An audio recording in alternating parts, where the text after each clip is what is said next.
Hello, I'm Deborah Pohrt, and welcome to Libertarians 1992. Well, this is a very exciting year. The race for the President of the United States is in full swing, and every day in the media, I'm sure you see the faces of Republican George Bush, Democrat Bill Clinton, and until recently, the Independent Party candidate Ross Perot.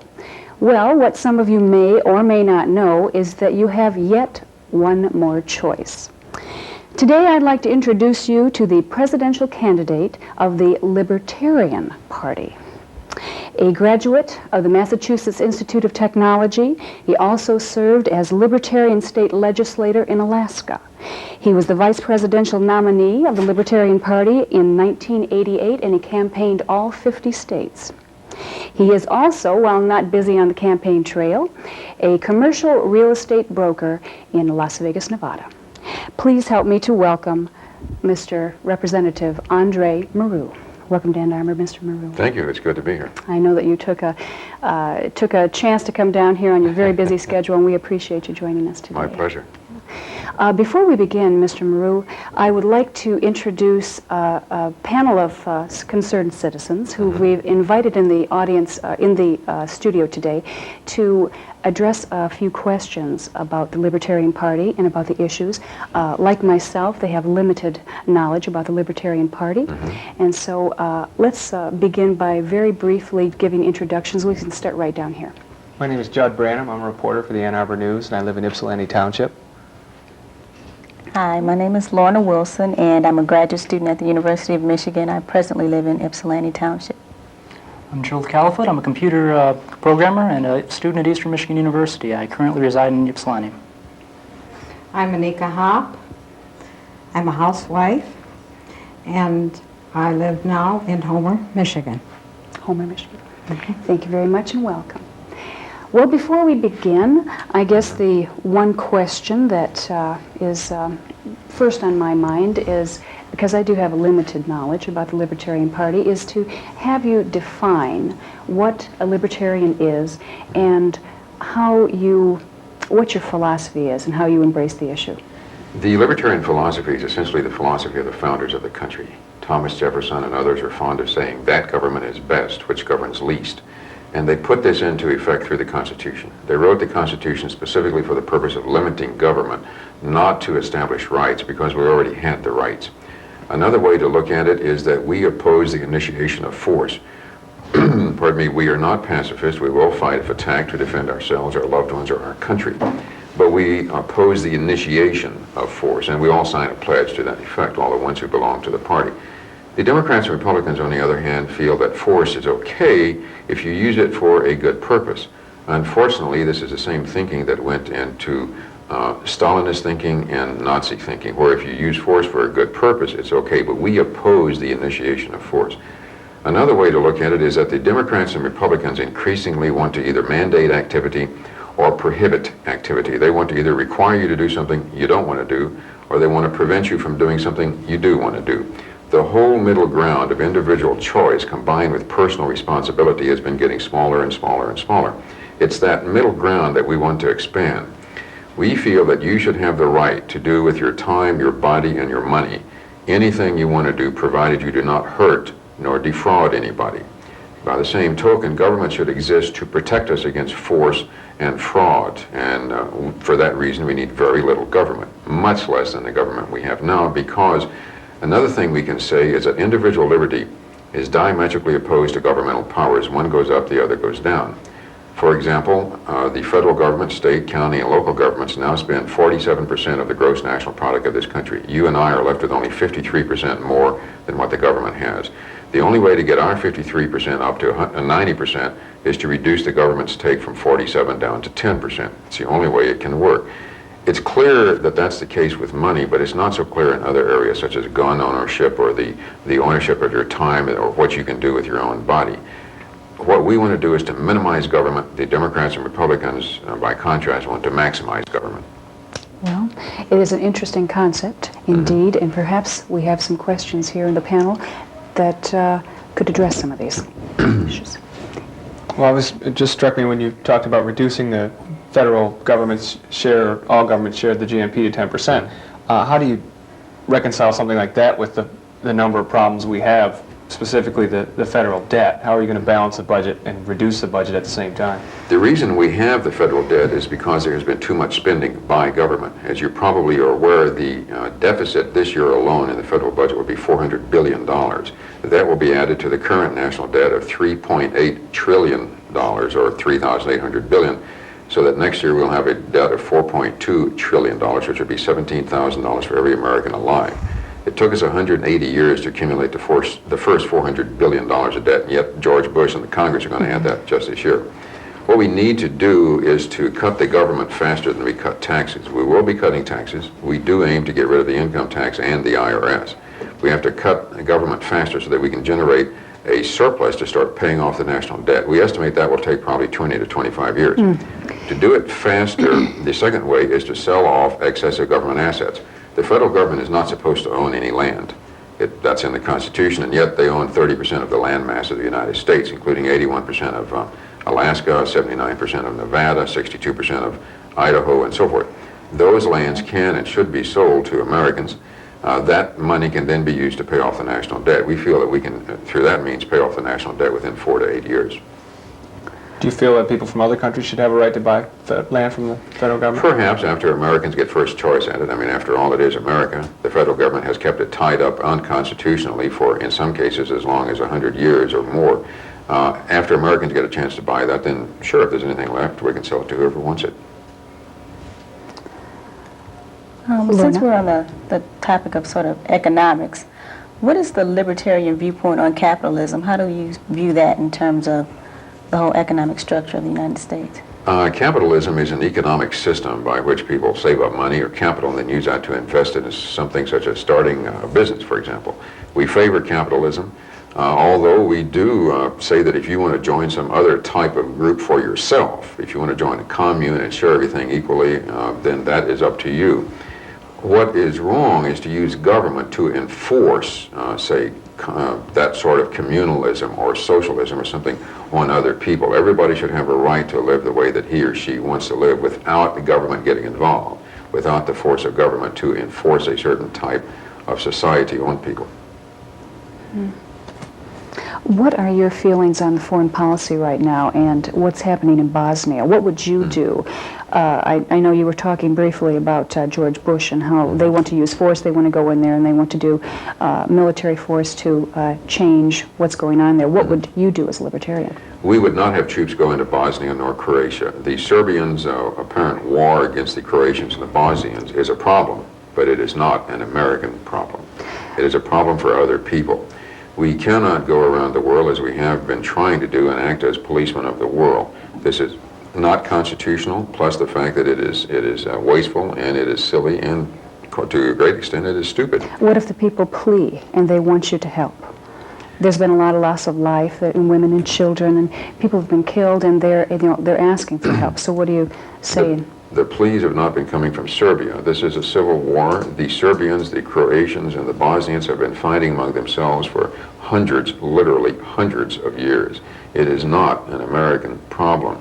The war that we got into last year was not an American problem. We're not supposed to be there. We should not be there. We have troops in 40-some-odd countries around the world. We have more troops in Japan than the Japanese do. We spend more for the defense of Japan than the Japanese do. The money the Japanese save on defense, they do put into industrial subsidies, with a consequent result that they can sell cars, sometimes in this country, cheaper than we can make them. This has a direct effect on jobs here in Michigan. We've lost certainly hundreds of thousands of jobs, if not millions of jobs, simply because we have troops in other countries. We should bring the troops home to defend the United States. That would save $50 to $100 billion a year, would provide better defense of the United States, and would help the economy because their off-duty money would be spent in this country instead of in other countries. All right. How would you distribute the money if we were to cut out taxes? And how would you get the money that's necessary in order to run some of the organizations that we really need today? Well, I would have to question your last statement. I'd have to question your basic premise that we need these organizations, whatever they are that you have in mind. What about helping the homeless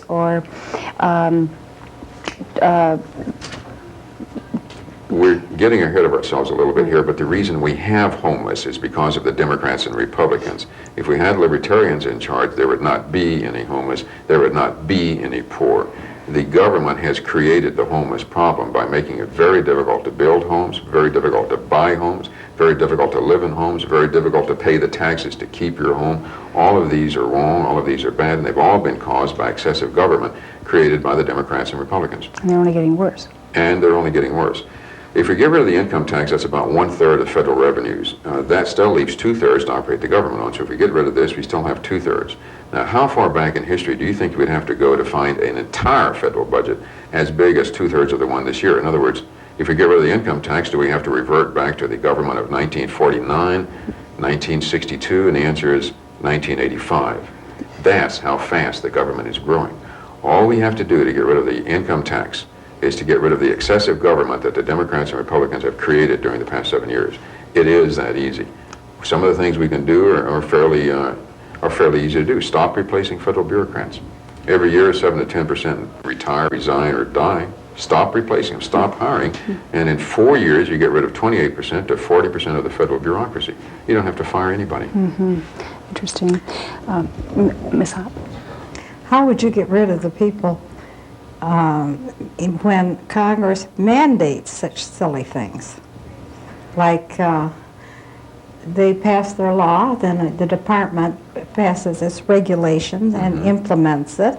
And if you get rid of the employees, you're still not getting rid of the basic cause, which is the rules, the laws that Congress passed. Well, that's a good point, and we're going to need libertarians in both houses of Congress.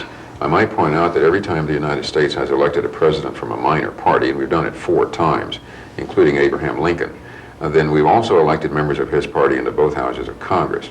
I know from my experience and other people's experience in legislatures, other libertarians' experience, that one libertarian goes a long way.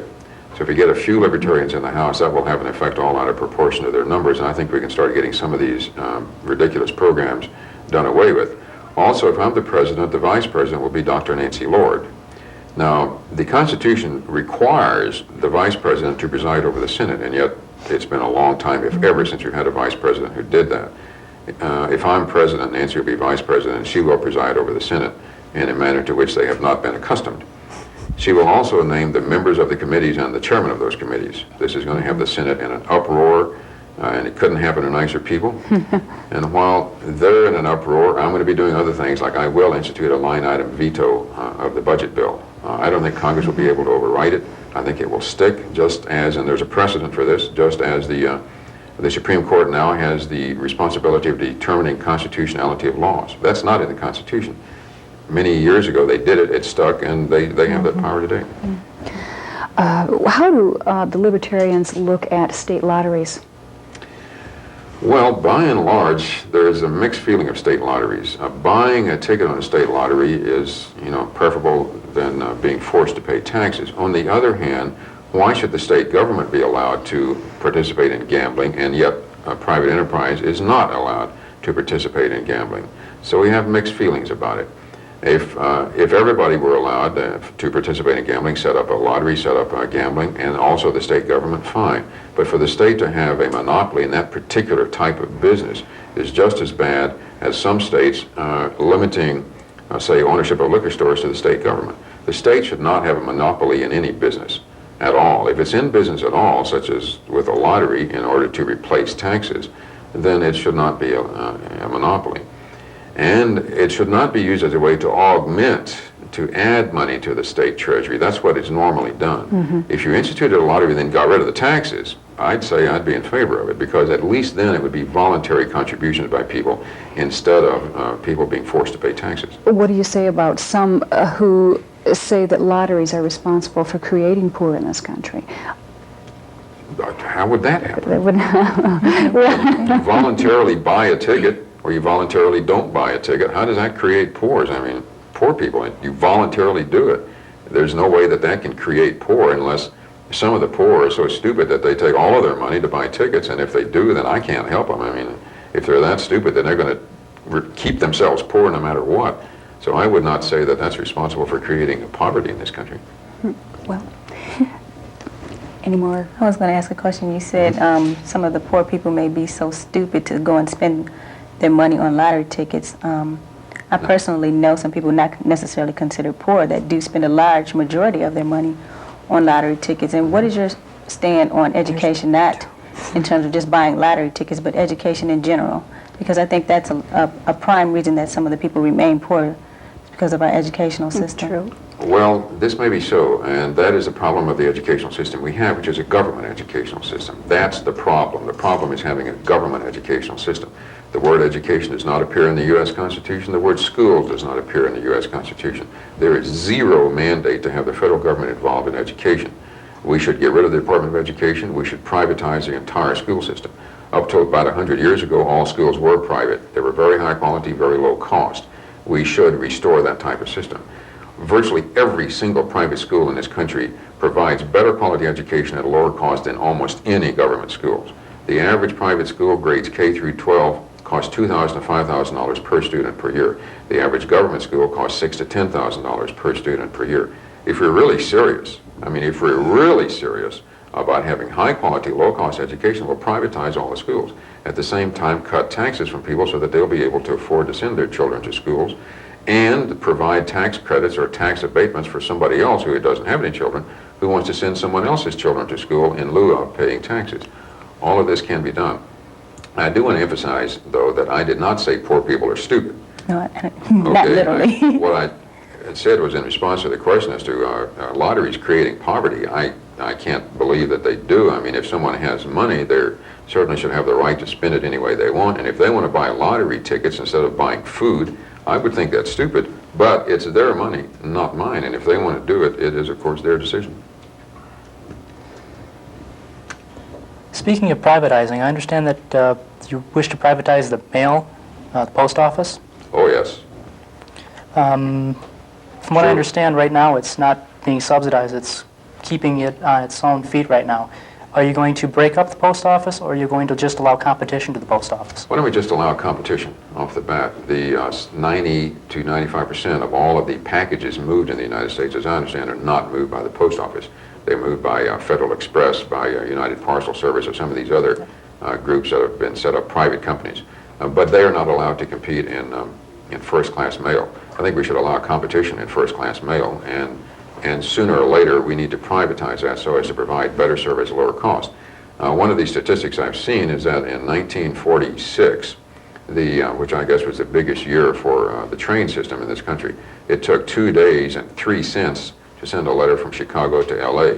Here we are 40 some odd years later, 46 years later, and it takes 29 cents and 4 days to send the same letter from Chicago to LA. Now this is wrong. Now this is crazy. Today we're using airplanes at 600 miles an hour. 46 years ago they used trains.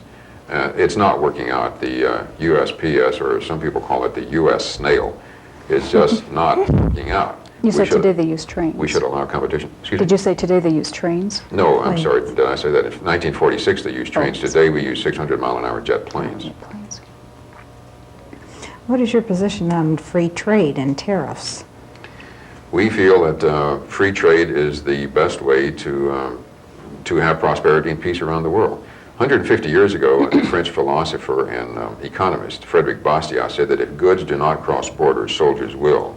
And in fact, when you look at almost every major war, like World War II, you'll see that prior to that there was a diminution of trade. And as a matter of fact, FDR cut off petroleum trade of the Japanese in mid-1941, and a few months later, of course, they bombed Pearl Harbor. If you want to start a war, the best way to do it is to interfere with trade. If you want to have peace and prosperity, the best way to do it, the sure way to do it, is to allow as much trade as possible.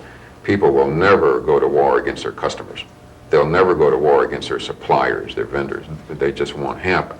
The best way to have peace, prosperity around the world is to have as much trade as possible between various countries. What is your feeling about the NRA? The National Rifle Association. I'm a member of the National Rifle Association, and I support their goal in seeing that, according to the Second Amendment to the Constitution, every American should have the right to own whichever guns he or she chooses. The Second Amendment to the Constitution, the right to keep and bear arms, was not put in there because of hunting or target shooting or gun collecting. It was put in there so that we could defend ourselves against foreign invaders. We could defend ourselves against criminals and rioters a la Los Angeles, and mainly so that we could defend ourselves, if need be, against our own government. That was very clear to the founders of this country.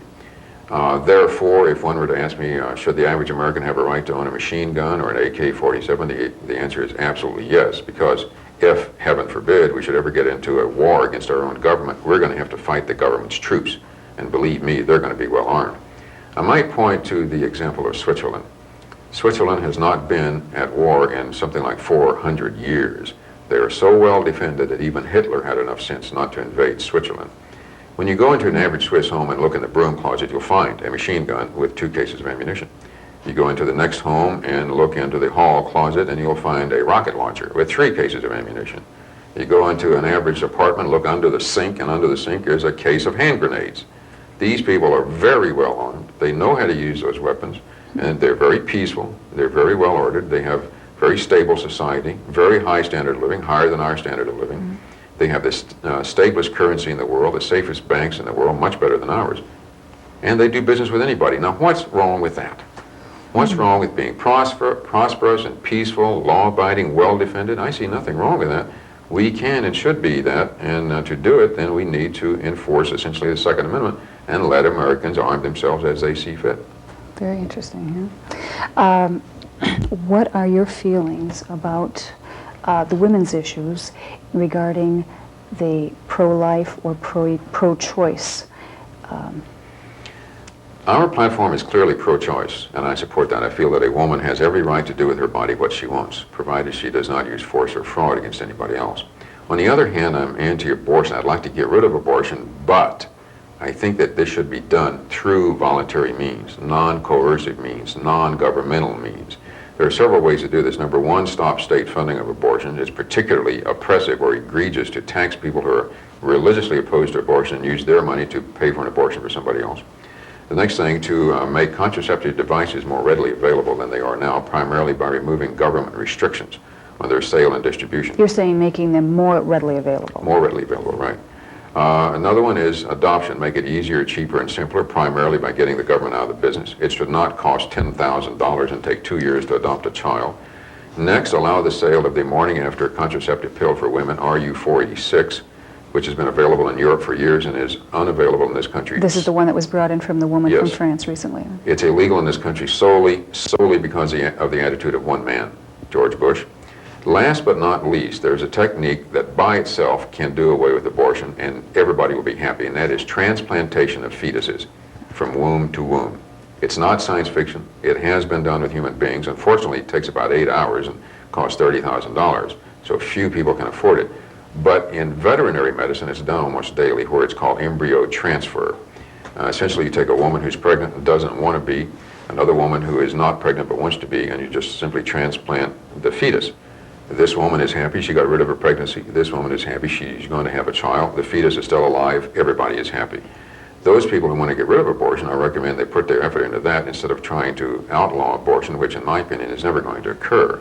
And in fact is alienating a lot of supporters who might want to help people get rid of abortion by trying to force this issue down their throats. So once again, our platform is clearly pro-choice, and I support that. Interesting. Interesting. The abortion issue, I had a question about health care and reforming the health care system in this country and the proposal for a national health care system that's been raised by the Democrats. And I wondered, I'm guessing you probably don't go for a national health care system, but I wondered what you would do to try and bring things into line. If you've ever seen a VA hospital, a Veterans Administration hospital, that's essentially what we'd have with health care, except it would be crowded to a factor of about 10 times more than what it is now. Very poor quality, just a rotten place to be. What we look at, first of all, before you try to come up with a solution for a problem, is what is the extent of the problem. What has happened over the past 30 years since the government got involved in partially subsidizing health care? They've driven the cost up. Whenever anybody submits a bill to the government, they will submit it for the largest amount they think they can get. This has driven the cost. Talking about Blue Cross. Yes, they've driven the cost up. So that's one of the things we need to do, get the government out of it, remove taxes from people so they'll have more spendable income. Remove restrictions on alternative forms of health care like chiropractic, naturopathy, homeopathy, vitamin therapy, nurse practitioners, and so forth and so on. Remove restrictions from hospitals, get rid of the certificate of need process so that a hospital can expand whenever it wants to without having to go to court to prove it. Get rid of the restrictions on insurance so that insurance companies can provide more and better quality insurance. It's incredible to me that many states have insurance commissioners and yet they don't have, say, commissioners of groceries. Groceries are certainly more important than insurance, and yet there's no commissioner of groceries, but we do have commissioners of insurance. We should get rid of the commissioners, get rid of the restrictions on insurance companies. All of this will bring down the cost of health care, and the ability to pay will be brought up. Incredibly, we are actually down to the last of this program. And I mean, we could talk certainly for at least another 30 minutes and more. And now we have so many more questions, and I know you all do. But before we go, what I would like to know is if there is a way people who are watching can get in touch with your campaign, get more information. There is. We have an 800 number they can call toll-free to 1-800-682-1776. There That's it at is. our party headquarters in Washington. 1-800-682-1776. Some people ask me, did we get that number on purpose? And the answer is yes. We tried to get 704-1776, or it would be July the 4th. We couldn't get that. We had to settle for June 82nd. Well, that's pretty good, 1776. Any last words before we leave today? Only that if Americans voted for what they really believed in, I'd be the next president of the United States, and Nancy would be the next vice president. I think that we will elect a Libertarian president and Congress. It's just a question of who and when. Well, it's certainly going to be a very interesting election year, and we will look forward to seeing the results November 3rd. Thank you very much for taking time to come and see us today. Thank you. It was a pleasure. Well, thanks. And thank you very much for coming and joining us. I appreciate your time. Thank you for watching, and this is Deborah Pohrt with Representative Andre Marrou, Libertarians 1992. Thanks.